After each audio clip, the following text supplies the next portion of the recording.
राधा और रूहानी मणि। 100 वर्षों की एक जादुई कथा। साल 1925 में उत्तर भारत के एक छोटे से गांव श्यामपुर में एक रहस्यमयी घटना घटी।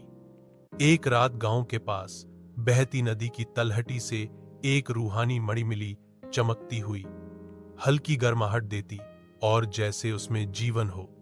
कहते हैं यह मणि किसी दिव्य शक्ति की देन थी और सच्चे दिल से की गई इच्छाएं पूरी करती थी।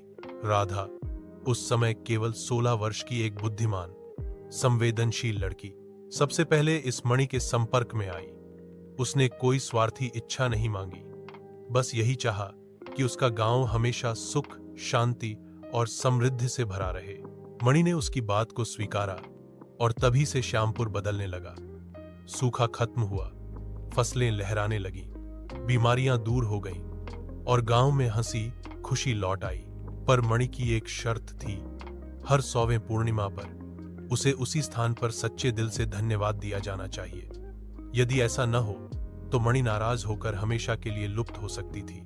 राधा ने वादा किया और जब तक वह जीवित रही हर पूर्णिमा को पूजा करती रही। जब राधा बूढ़ी हुई तो उसने मणि की कहानी अपनी बेटी को सुनाई, फिर पोती को। यह परंपरा बन गई।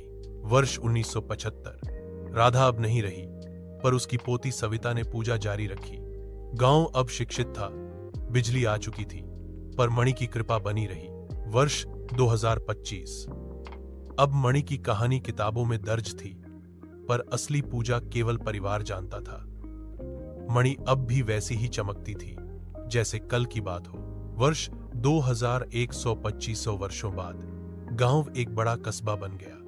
तकनीक, मशीनें और ऊंची इमारतें आ चुकी थीं। लोग मणि की बात को एक पुरानी कहानी मानते थे, पर राधा की वंशज, एक लड़की जिसका नाम भी राधा था, अपने पुरखों की तरह वही पूजा करती रही। जिस दिन